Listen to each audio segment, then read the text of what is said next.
सुन रहे हैं यादों के झरोखे, पवन गुप्ता की आवाज में कुछ कहानियां जो वक्त की धूल में दब गई थीं, लेकिन दिल ने उन्हें कभी भुलाया नहीं।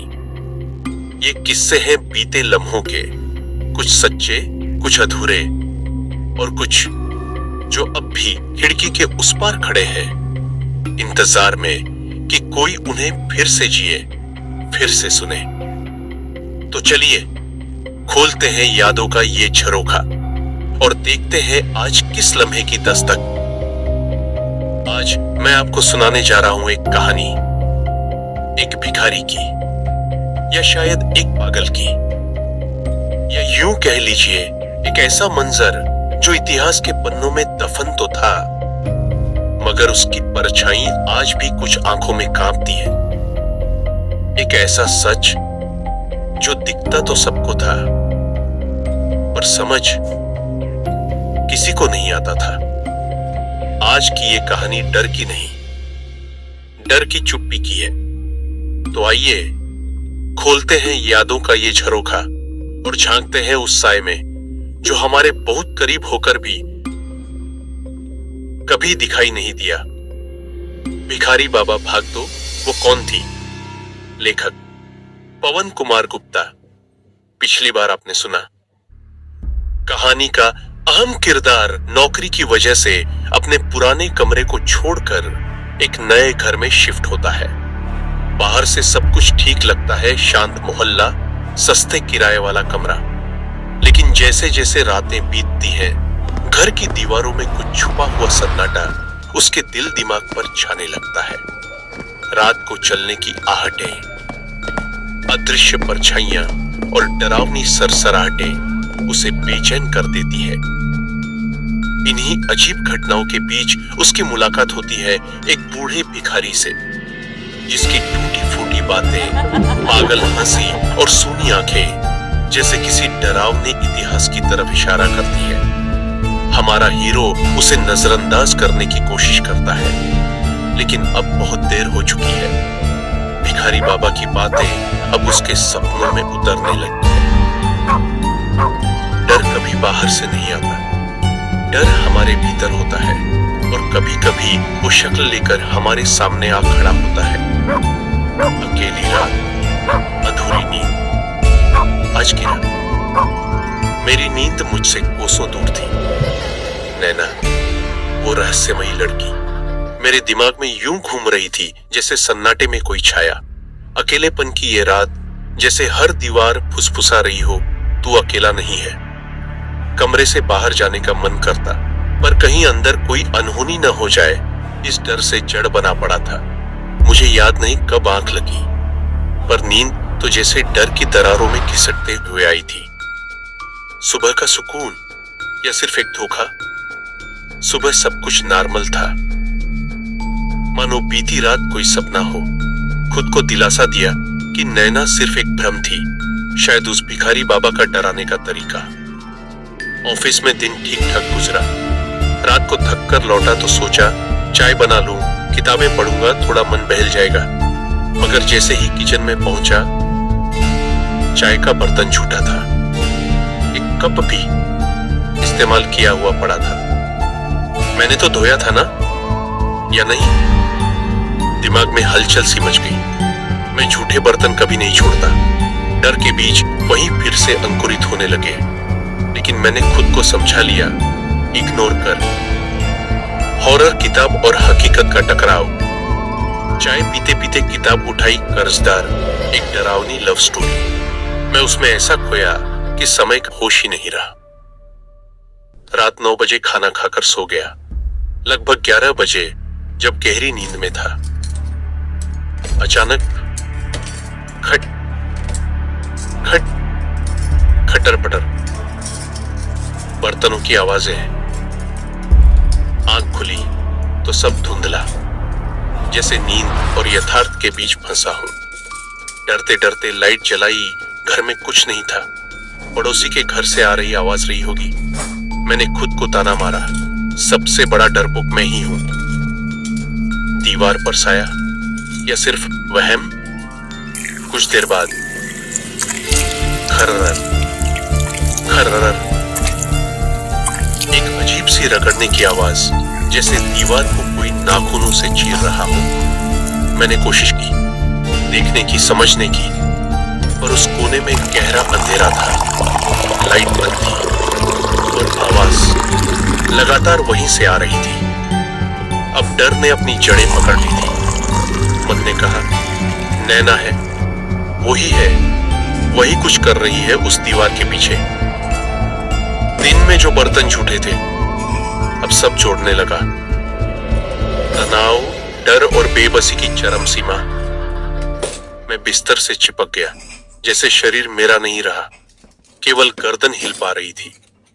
और तभी तेज लघुशंका का दबाव, डर और शरीर की आवश्यकता के बीच फंस गया था।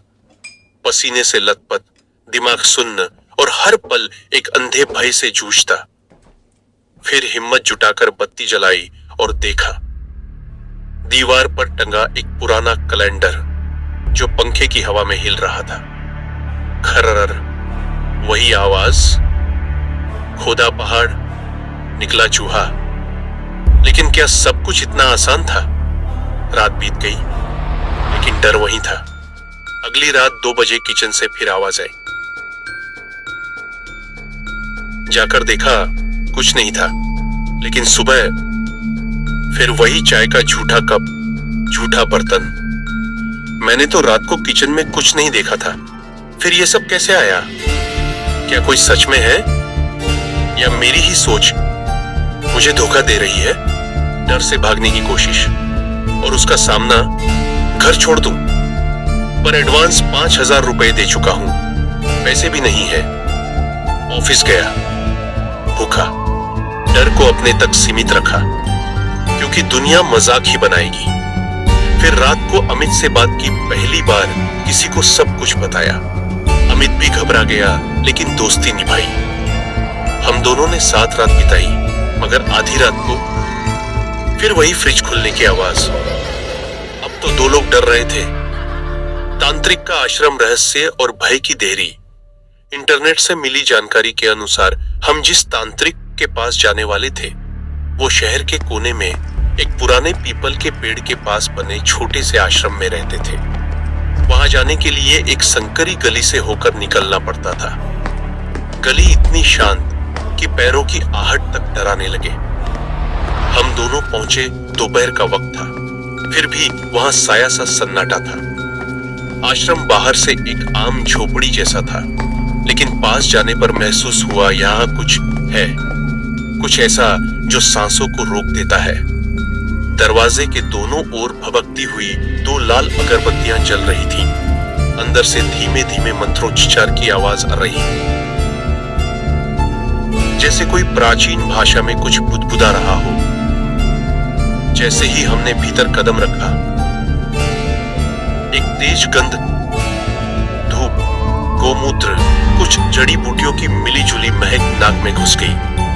कमरे के चारों कोनों में नींबू, मिर्च, राख और कोई लाल द्रव्य से भरे पात्र रखे थे। तांत्रिक बाबा गिरवे वस्त्र, बड़ी जटाएं, माथे पर विभूति और आंखें जैसे सीधे किसी और लोक से देख रही हो। उन्होंने हमारी बात बिना एक शब्द बोले सुनी, फिर धीरे से बोले, जिस आत्मा का जिक्र तुम कर रहे हो वो भूली नहीं है। तुमने उसे कब बुलाया ये नहीं पता, लेकिन वो अब तुम्हारे भोजन में, नींद में और सांसों में समा चुकी है। उन्होंने हमें 2 ताबीज दिए, काले रंग के धागे में बंधी, तांबे की गोलियां जिन पर कुछ रहस्यमयी चिन्ह खुदे थे। बाबा ने कहा, आज रात ये ताबीज पहनो, आत्मा टकराएगी तो इससे दूर रहेगी। कल दोपहर में तुम्हारे घर आऊंगा, तब तक ये रक्षा करेंगे। भयानक रात और ताबीज की परीक्षा। हम दोनों घर लौट आए, ताबीज पहनकर, हल्का आश्वासन महसूस करते हुए। रात कुछ अलग थी, जैसे घर भी अब इस तैयारी को जान चुका हो। कमरे में लाइट जलाकर ही सोए, मगर डर आंखों के पीछे छिपा बैठा था। अमित ने धीमे स्वर में कहा, कुछ गड़बड़ हुई तो तू मेरे पीछे रहना भाई। और फिर रात सच में शांत भी थी। पंडित जी का आगमन, भय का उन्मूलन या आरंभ। अगले दिन दोपहर अमित अपने घर से नहा धोकर लौटा और मैंने भी घर की सफाई कर ली थी। 12:30 पर पंडित जी पहुंचे, उम्र में अधेड़, पर आंखों में तेज और चेहरे पर भयानक गंभीरता। उन्होंने सबसे पहले घर में चारों ओर देखा, जैसे किसी अदृश्य ऊर्जा को महसूस कर रहे हों। बोले, ये घर पहले ही चुना जा चुका है। ये आत्मा अब सिर्फ डर नहीं, अधिकार मांग रही है। उन्होंने सामान मांगा, गंगाजल, 4 नींबू, लौंग, अगरबत्ती, मिट्टी के दीपक, हल्दी, कुमकुम, काले धागे और एक कांसे की थाली। फिर शुरू हुई पूजा। पूजा का माहौल, रहस्यमय मंत्र और भयावह सन्नाटा। पूरे घर की लाइट बंद कर दी गई, बस दीपकों की लौ कांप रही थी और उस कांपती लौ के साथ हमारी धड़कनें भी। मंत्रोच्चार की आवाज धीरे धीरे तेज होती गई। ओम भूत प्रेत बाधा निवारणाय नमः, ओम काला भैरवाय रक्ष रक्ष, ओम उग्र चंडिकाय स्वाहा। उन्होंने काले धागों से पूरे कमरे के चारों कोनों को बांधा। बीच में हम दोनों बैठे थे और हमारे चारों ओर घी का दीपक जल रहा था।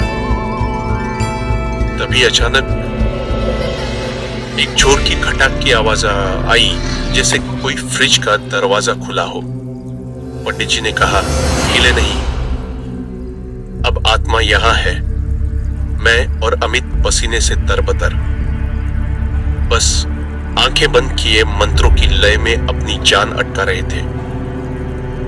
गंगाजल को चारों ओर छींटा गया। फिर लोबान की धुआंधार धुनी हुई, जिससे कमरे का हर कोना भूतिया कोहरे जैसा दिखने लगा।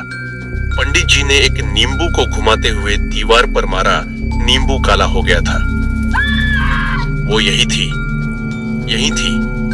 पंडित जी ने कहा। मुक्ति या इंतजार का एक और दौर। पूजा लगभग 1 घंटे चली। जब समाप्त हुई तो घर का वातावरण भारी लेकिन शांत था। हम दोनों को लगा जैसे कोई बवंडर गुजर गया हो, एक ऐसा डर जिसने हमारी आत्मा को छुआ था।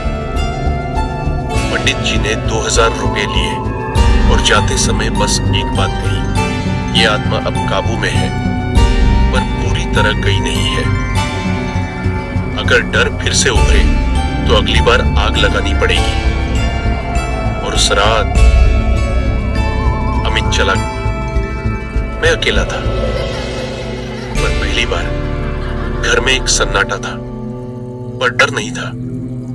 मैंने चैन से चादर ओढ़ी, आंखें बंद की और सोचा, वो कौन थी और क्या वो कभी सच में गई है या मेरी नींद में ही छिपी बैठी है।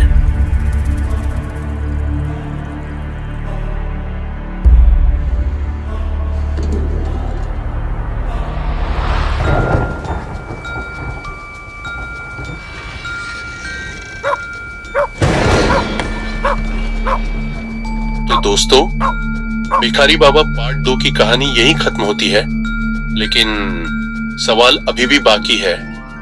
क्या वो औरत सचमुच थी या बस एक वहम? मैं अभी कहीं कहाँ हूँ? मैं तो हमेशा तुम्हारे आसपास ही रहती हूँ। दोस्तों, अब सुनिए भिखारी बाबा पार्ट 3, जहां खुलेगा ये राज कि नैना सच में थी या बस एक साया। अगर हिम्मत है तो इस कहानी को लाइक करो और अंधेरे में अकेले सुनने की हिम्मत रखते हो तो शेयर भी करना, क्योंकि अगली कहानी और भी डरावनी होगी। और हाँ, मेरे साए से बचना चाहते हो तो सब्सक्राइब जरूर करना।